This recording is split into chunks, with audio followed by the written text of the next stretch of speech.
होगी और अगले जीवन में संभावनाएं कम। इसलिए ऐसे प्रयोग तभी होते हैं जब शतअष्टोत्तर कुंड हो, 108 कुंड हो या 1008 कुंड हो। उसी प्रकार के यज्ञ में कुछ प्रकार के प्रयोग संपन्न हो सकते हैं। उसमें कुछ लघु नारियल की आवश्यकता पड़ती है, कुछ मोती शंख की आवश्यकता पड़ती है और 2 अन्य वस्तुओं की भी आवश्यकता पड़ती है जो आपको आगे समझा सकेंगे। उनके साथ साथ इस समय करीब 12:30 बजे हैं। मैं सोचता हूँ कि 2 से 3 के बीच का समय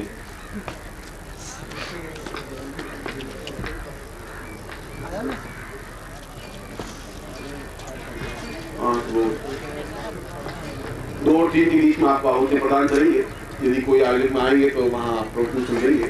उसके बाद में 1 घंटे का वो कार्यक्रम होगा, बासी दाएं आहुति होंगी। मतलब जो सही प्रयोग सही समय हो उस सही समय में उनका आह्वान किया जाए, क्योंकि मध्याह्न लक्ष्मीवाम या तो अर्धरात्रि को उसका प्रयोग संपन्न हो सकता है या मध्य दिन को प्रयोग संपन्न हो सकता है।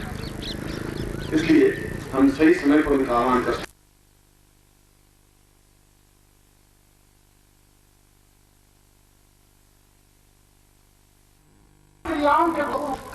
नारायण शिव नारायण नारायण नारायण शिव शिव नारायण नारायण नारायण।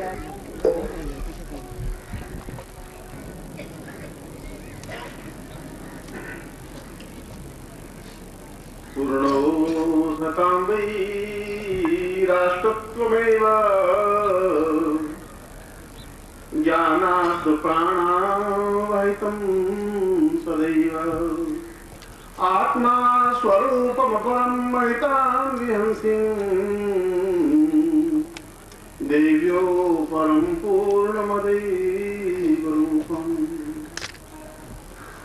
जीवन में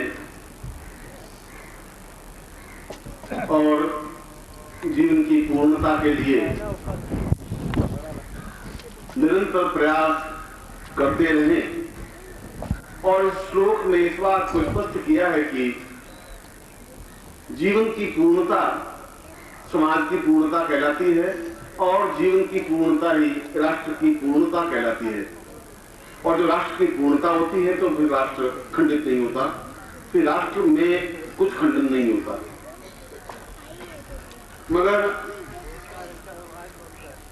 जो कुछ हिंदू और हिंदुत्व के बारे में बोला जा रहा है, निश्चय ही हिंदू शब्द एक अत्यंत व्यापक शब्द है। हिंदू शब्द का अगर जहां हम प्रयोग करते हैं तो वह केवल जो भी हिंदुस्तान में रहते हैं वे सब हिंदू हैं। उसके लिए कोई धर्म, कोई मजहब, कोई संप्रदाय एक अलग मायने कुछ नहीं रखा। जैसे कि जयंती बहन ने कहा कि प्रभु के पास पहुंचने के लिए सैकड़ों रास्ते हैं, यहाँ से दिल्ली जाने के लिए 25 मार्ग हैं। आपके पास कौन सी क्षमता है, किस तरीके की साधन और क्षमता है, उस रास्ते से आप दिल्ली ही पहुंचे, ये आपका लक्ष्य होना चाहिए। उसके लिए माध्यम और मार्ग आपने कौन सा चुना है वह सत्य, सुविचार और स्वेच्छा युक्त हो। इसलिए हिंदुत्व न तो कभी मत हुआ था और न हिंदुत्व कभी पराजित हुआ था। वह केवल भारतवर्ष के सभी लोगों के हृदय पर हिंदुत्व का अंकन तो है ही। यह अलग बात है कि उस पर कुछ विशेष कारणों से, इसे चिंतनों से कुछ ऐसी धूल, कुछ ऐसी गर्द जम गई कि वे अपने सिर को नीचा करके उस हिंदुत्व को पहचान नहीं पा रहे हैं और उसमें कुछ अलग तस्वीरें देखने लगे हैं, अलग चिंतन होने लगा है, अलग विचार होने लगा है। और यह उस श्लोक में आज से 25,000 वर्ष पहले भी ऋषि ने इस सत्य को पहचान लिया था। उसने इस सत्य को देख लिया था कि व्यक्ति स्वयं जब तक प्रेरणादायक नहीं बनेगा तब तक राष्ट्र और समाज और विश्व प्रेरणादायक नहीं बन सकता। जहां मनुष्य खंडित हो जाएगा, जब मनुष्य के चित्र पर पड़े हुए बिंब को वो देखने की क्रिया भूल जाएगा, जब उसको ये एहसास नहीं होगा कि मेरे हृदय का बिंब क्या है, हृदय की चिंतन क्या है, हृदय में क्या छवि है, मेरा मूल उत्तम, मूल प्रेरणा, मेरी मूल जड़ कहाँ है, मैं कहाँ से उत्पन्न हुआ हूँ और मेरा मूल ध्येय, मार्ग, लक्ष्य क्या है, जब वो देखने की क्रिया बंद हो जाती है और जो एक दर्पण पर अगर धूल जम जाती है तो हम अपने चेहरे को साफ नहीं देख पाते।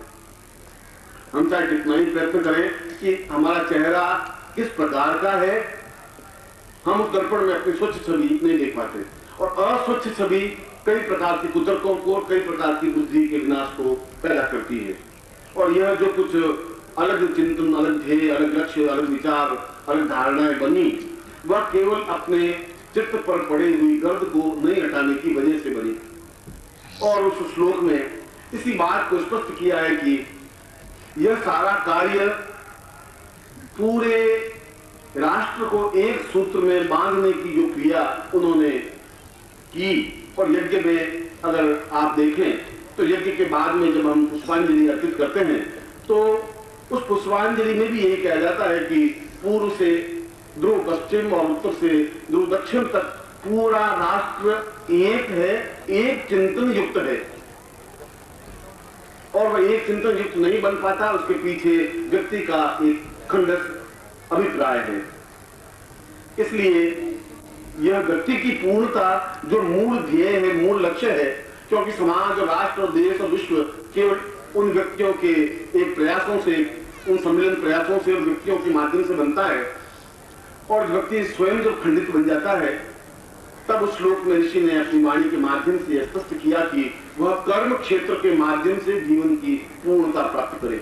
क्योंकि कर्म और जीवन का मूल कार्मिक क्षेत्र उस हृदय के स्वच्छ छवि को, हृदय के स्वच्छ दर्पण को स्पष्ट कर सकता है, स्वच्छ कर सकता है। जिस दिन हृदय का बिंब स्पष्ट हो जाएगा उस दिन उसके सामने दूसरा कोई विकल्प, दूसरा कोई चिंतन, दूसरी कोई ध्येय, दूसरी कोई धारणा, न हिंसा हो पाएगी, न दूसरी कोई बाधाएं अड़चनें न यहाँ आ पाएगी। बार बार उपदेश देने से शायद वह गर्द हम स्पष्ट रूप से नहीं कर सकते। उसके लिए क्रियान्वयन पक्ष जरूरी है। हम उनको प्रैक्टिकल रूप से यह समझाएं कि हमारा मूल उद्देश्य क्या है, हमारा मूल जीवन का लक्ष्य क्या है, हमें किस पगडंडी पर हम खड़े हैं और प्रभु तक अगर पहुंचना है, सत्य तक पहुंचना है, राष्ट्र तक पहुंचना है और जीवन की मूल प्रेरणा तक पहुंचना है, तो उस पगडंडी पर कैसे आगे बढ़े और कैसे आगे बढ़े, उसके लिए यह सारा कार्य, वह चाहे यज्ञ है, चाहे पूजा है, चाहे धर्माचार्यों के उपदेश है, चाहे प्रवचन है, चाहे हिंदुत्व है और चाहे राष्ट्रत्व है, ये पगडंडियां हैं। उन पगडंडियों पर खड़ा करना, आगे बढ़ाने का उद्देश्य सिद्धाश्रम का मूल उद्देश्य है। केवल कहना उद्देश्य नहीं है इसका, केवल उसको उपदेश देने का उद्देश्य भी नहीं है। अब उपदेश देने की क्रिया तो पिछले 10,000 वर्षों से होती आई है। शंकराचार्य के बाद जब बौद्धों का बहुत अधिक आक्रमण हो गया तो सब कुछ छिन्न भिन्न हो गया, क्योंकि उसके बाद केवल उपदेश रह गए और उपदेश से जीवन की स्वच्छ छवि को हम देख नहीं पाए। इसलिए व्यक्ति स्वयं खंडित होता गया और हम न अपने आप को पहचान पाए और न अपने देश को, अपने राष्ट्र को, अपने देश को, अपने जीवन को, अपने चिंतन को, अपने मूल ध्येय को पहचान पाए। इसलिए सिद्धाश्रम कोई नया शब्द नहीं है और सिद्धाश्रम के उद्देश्य, सिद्धाश्रम के लक्ष्य कोई किसी धर्म विशेष के चिंतन पर भी नहीं है। हमारा और हिंदुत्व भी किसी एक विशेष धर्म को लेकर के बंधा हुआ नहीं है। वह पूर्ण के मूल आधार को लेकर चलता है कि इसके माध्यम से तुम्हें पूर्णता प्राप्त हो सकती है। दूसरों के माध्यम से खंडित जीवन तो प्राप्त हो सकता है। खंडित जीवन अपने आप को पूर्णता नहीं दे सकता, आनंद नहीं दे सकता, सुख दे सकता है, एक मृत तृष्णा दे सकता है, एक जीवन का उत्सव तो दे सकता है, पर जीवन के मूल चिंतन को नहीं दे सकता। इसलिए मैं चाहे किसी धर्म में और किसी वाद में और किसी चिंतन में बिना पड़े उस बात को मैं स्पष्ट करना चाहता हूं कि पिछले 50,000 वर्षों से सिद्धाश्रम उस आध्यात्मिक लहर को, उस चिंतन को क्रियान्वयन पक्ष के माध्यम से पूरे राष्ट्र में फैलाने के लिए प्रयासरत है। हम तो अब हैं और किसी भी जीवन में और किसी भी राष्ट्र में, किसी भी देश में और किसी भी संसार में प्रत्येक महापुरुष और प्रत्येक युग पुरुष पर उस काल की छाया तो पड़ती ही है। कभी वह धूमिल होता है, कभी वह उज्जवल हो जाता है, कभी वह स्वच्छ दिखाई देने लग जाता है। मगर कई बार हमारा दुर्भाग्य यह है कि जब व्यक्ति चला जाता है तब हम उसकी महत्ता, उसकी पूर्णता समझ पाते हैं। कृष्ण के जीवन में कृष्ण की महत्ता को हम समझ नहीं पाए और शंकराचार्य के जीवन में भी हम शंकराचार्य के एक अकेले व्यक्तित्व ने पूरे देश में, जिसमें सारे राजाओं ने एक धर्म को लेकर के एक थोप दिया गया उस व्यक्तित्व पर एक धर्म के आवरण को उड़ा दिया गया। एक व्यक्ति अकेले ने 32 साल की उम्र में सारे बौद्ध धर्म के माध्यम से और उनके सामने खड़े होकर ललकारते हुए कहा कि पूर्णता उस मार्ग से नहीं मिल सकती, पूर्णता हिंदुत्व के माध्यम से मिल सकती है, पूर्णता मानव जीवन की पूर्णता के माध्यम से मिल सकती है। और शंकर ने कहा कि मैं जो समझा रहा हूं वह किसी धर्म के मामले को लेकर समझा नहीं रहा हूं। शंकराचार्य ने कहा हिंदुत्व शब्द का प्रयोग नहीं किया, उसने कहा मैं पूर्णता तक पहुंचा रहा हूं। मैं पूर्णता तक पहुंचाने के बाद आप खुद निर्णय कर पा सकेंगे कि तुम्हारे जीवन का लक्ष्य उद्देश्य क्या है। और वह लक्ष्य उद्देश्य वही है जो आज से 50,000 70,000 80 साल पहले वेदों में जिस उद्घोषित शब्द के माध्यम से कहा कि साम ईशो वाह पूर्वा सताम प्रिया पूर्वा, हम जीवन में उस चिंतन के साथ जीवित हो सके जो हमारे जीवन को, हमारी आत्मा को परमात्मा से सीधा जोड़ सके, उस आत्मा पर पड़े हुए बिंबों को दूर कर सके, उस आत्मा पर पड़े हुए एक गलत प्रचार को, गलत प्रभाव को स्पष्ट कर सके और हम अपनी स्वच्छ छवि को देख सके। और जब देख सकेंगे तो हमें अपने जीवन की सूत्र, हमारे जीवन का ध्येय, हमारे जीवन का लक्ष्य पूर्ण ऋषियों से अपने आप जुड़ जाएगा। उन ऋषियों से जिससे पहले किसी प्रकार का धर्म संप्रदाय मत नहीं था। हमारा जीवन का चिंतन, हमारे जीवन का जहाँ वशिष्ठ, विश्वामित्र, अत्रि, गौतम और कणाद, पुलस्त्य जैसे ऋषि हैं, जहाँ वेद हैं, उनसे पहले न कोई संप्रदाय था, न कोई मत था पूरे विश्व में, न कोई चिंतन था, न कोई ध्येय था, न धारणा थी। उन्होंने भी कोई शब्द को लेकर के एक राष्ट्र शब्द को तो संबोधित किया और हम भी उस राष्ट्र को शब्द को ही संबोधित कर रहे हैं। हम भी यही कह रहे हैं कि आप चाहे किसी भी चिंतन को लेकर चले और आखिर आपको अगर पूर्णता तक पहुंचना है तो उस चिंतन को, उस अवलंबन को लेना ही पड़ेगा जहां अपने आप में आप पूर्ण हो सके और दूसरों को पूर्णता दे सके। इसलिए सिद्धार्थम किसी मत और संप्रदाय को लेकर नहीं चल रहा है। सिद्धार्थम हिंदुत्व की बात भी नहीं कह रहा है, सिद्धार्थम हिंदुत्व की कार्य पद्धति को समझा रहा है, आपके हृदय में हिंदुत्व को जमा रहा है, एहसास करवा रहा है, समझा रहा है कि आप क्या हैं और कहां आपको बढ़ना है, किस रास्ते पर बढ़ना है, कैसे पूर्णता तक पहुंच सकते हैं। यह उसका प्रयास है, यह उसका स्पष्ट प्रयास है, यह उसका चिंतन है, यह उसका विचार है। क्योंकि एक नियत जमी हुए चित्त पर उपदेशों का प्रभाव नहीं पड़ सकता, क्योंकि हमारे चित्त पर इतना अधिक आवरण बढ़ गए हैं कि हम उस समय तक, जिस समय तक एक धर्माचार्य उपदेश देता सुनते हैं और सुनने के बाद जो है जीवन के कर्म क्षेत्र में उतरते हैं, फिर हम दिग्भ्रमित हो जाते हैं, क्योंकि हम पर बुद्धि इतनी अधिक हावी हो जाती है कि हम निर्णय नहीं कर पा रहे हैं कि हम कहां हैं, कहां से जुड़े हुए हैं। जब आपको ये मालूम नहीं कि आपकी आज से 5वीं पीढ़ी कौन थी, तब आप उस वशिष्ठ विश्वामित्र को भी नहीं जान सकेंगे। मैं आपको आपके पिता और आपके दादा का नाम पूछूं तो शायद आप बता सकेंगे, और दादा के पिता और दादा का नाम तो आप बता ही नहीं सकते। 5 पीढ़ी पहले से आप भूल गए तो मैं आपको 50वीं पीढ़ी पहले स्मरण दिलाऊं तो व्यर्थ हो जाएगी, तो उपदेश व्यर्थ हो जाएगा। उस उपदेश से जीवन का चिंतन नहीं बन सकेगा। उस उपदेश से फिर मैं ईशावास्य उपनिषद के उस पूर्ण विवरण को भी आपके सामने स्पष्ट नहीं कर सकूंगा, क्योंकि उपदेश जीवन की पगडंडी पर आगे बढ़ाने में सहयोगी नहीं बन सकता। एक इफेक्ट तो दे सकता है, मगर पिछले 4000 वर्षों में इतनी अधिक गर्द जम गई, इतना अधिक दिग्भ्रमित हो गए हैं कि हम अपने मूल चिंतन, मूल स्वरूप को देखना बंद कर दिया है और हम कभी कहीं और जगह भाग जाते हैं, कहीं दूसरी जगह भागते हैं, उस जगह सुन लेते हैं, गिरजाघर में सुन लेते हैं, मगर हम अपने खुद के स्वरूप को जिस दिन देखने लग जाएंगे तब ये सब आपके मत और संप्रदाय बहुत नीचे के स्तर पर रह जाएंगे। और सिद्धार्थ साधक परिवार जहाँ आप लोग बैठे हैं और जो हमारी पीढ़ी, क्यों कल मैं यहाँ जो खड़ा था तो यहाँ के कॉलेज के कुछ विद्यार्थी मुझे पूछ रहे थे कि ये यज्ञ क्या है, ये क्या अर्थ है, इसका चिंतन क्या है, ये इसे बनाने से क्या फायदा है। और मैं सोचता हूँ कि इसकी सबसे बड़ी गलती मेरी नहीं है, आप लोगों की गलती है कि आप अपनी पीढ़ी को, अपने बच्चों को समझा ही नहीं पा रहे हैं कि क्या है, उनको नहीं समझा पा रहे हैं कि आपके जीवन का मूल उद्देश्य और लक्ष्य क्या है। आप उनको ये नहीं समझा पा रहे हैं कि उनकी पीढ़ी को भी एक नई प्रेरणा, एक चिंतन देना है, लक्ष्य देना है। आप हिंदुत्व के लिए तैयार हो जाए, बहुत बड़ी उपलब्धि नहीं है।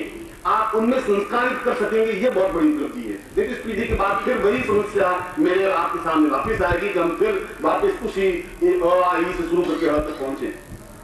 जब वो प्रश्न कर रहे हैं, वो उसका प्रश्न नहीं था, सारे युवकों का प्रश्न था और यह उनका क्रियान्वयन पक्ष है, यह उनको प्रैक्टिकल चिंतन है, देवताओं का आवाहन और हम उस व्यक्ति से देवता तक पहुंचने की पूर्ण क्रिया का एक प्रकार है, एक माध्यम है, एक स्पष्ट चिंतन है, एक प्रैक्टिकल क्रियात्मक पक्ष है। और यह सारा यज्ञ, ये सारे वेद मंत्र, ये सारी साधनाएं, क्योंकि व्यक्ति खंडित से पैदा होता है और उस खंडित अवस्था में समाप्त हो जाता है। उस पूरे जीवन में, उस भाग दौड़ में उसको यह पता नहीं कि मुझे क्या करना है, मेरे जीवन का लक्ष्य क्या है, क्योंकि अन्य घात प्रतिघात उसके जीवन पर इतने अधिक हैं, इतनी बोझ है, इतनी बाधाएं, इतनी अड़चने हैं, इतनी कठिनाइयां हैं कि वह दृढ़ता पूर्वक कहने की क्षमता खो बैठा है। हमें हिंदू शब्द कहते हुए संकोच और झिझक होने लगी है। हम यज्ञ कहते हुए अपने बच्चों को कहते हुए शर्म आने लगी है। मैं सोचता हूं इससे बड़ा पतन हमारी जिंदगी का कुछ नहीं हो सकता। इसलिए मैं उस जीवन को, उस पूजन पद्धति को और उन मंत्रों को आपके सामने स्पष्ट कर रहा हूं कि ये मंत्र, ये चिंतन निश्चित रूप से आने वाली पीढ़ी में समाप्त हो जाएंगे। इसीलिए ये जीवन का चिंतन और जीवन का लक्ष्य है और मुझे विश्वास है कि हम उन यज्ञों के माध्यम से उस विराट राष्ट्र की कल्पना कर सकेंगे और हम पूर्णता प्राप्त कर सकेंगे। मैं ऐसा ही आपको आशीर्वाद देता हूं।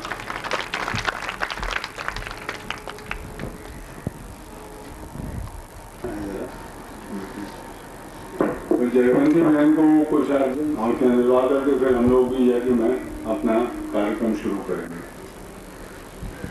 आभारी हूं कि वे बीच में सोचे और मैं से बिना भूल हैं और उनकी व्यस्तता इससे भी ज्यादा बने, मैं ऐसा तो उनको आशीर्वाद दे देता हूं।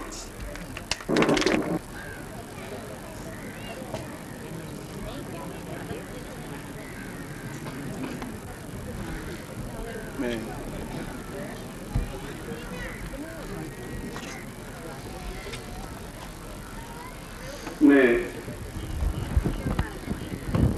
उस सारे परिवार के और उपस्थित सभी सदस्यों और साधकों से सुबह मैंने एक कमिट किया था, एक चिंतन दिया था कि मैं दोपहर को कुछ विशेष मंत्रों से उनको आहुतियां प्रदान करवाऊंगा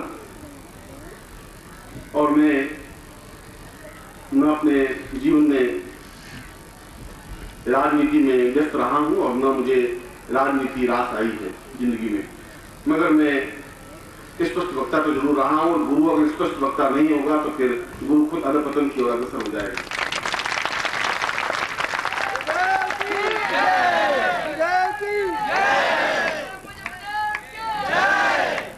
इसलिए कभी कभी अचानक उठा हुआ मंदिर थोड़े से भूकंप से गिर जाता है, खंडित हो जाता है, और जब गिर जाता है तो वापस मंदिर का निर्माण होना बहुत कठिन हो जाता है। फिर वापस उन हाथों से मंदिर निर्माण होते नहीं। इसलिए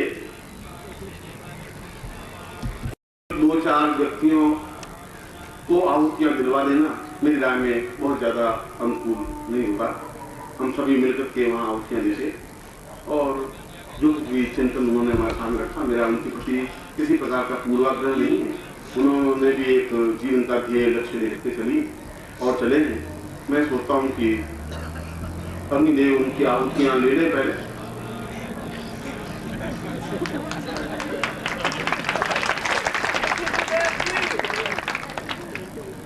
फिर अपने छोटे से अल्प प्रयास से अपन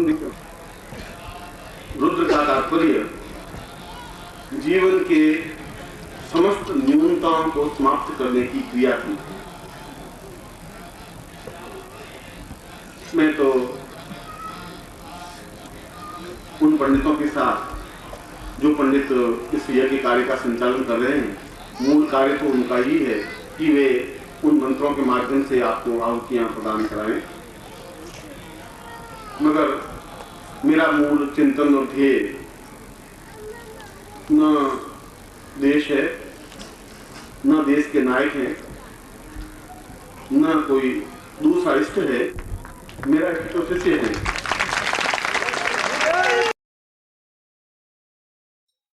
ओम परम तत्वाय नारायणाय गुरुभ्यो नमः। ओम ह्रीं मम प्राण देह रोम प्रतिरोम चैतन्य जाग्रय ह्रीं ओम नमः। ओम भूर्भुवः स्वः तत्सवितुर्वरेण्यं भर्गो देवस्य धीमहि धियो यो नः प्रचोदयात्।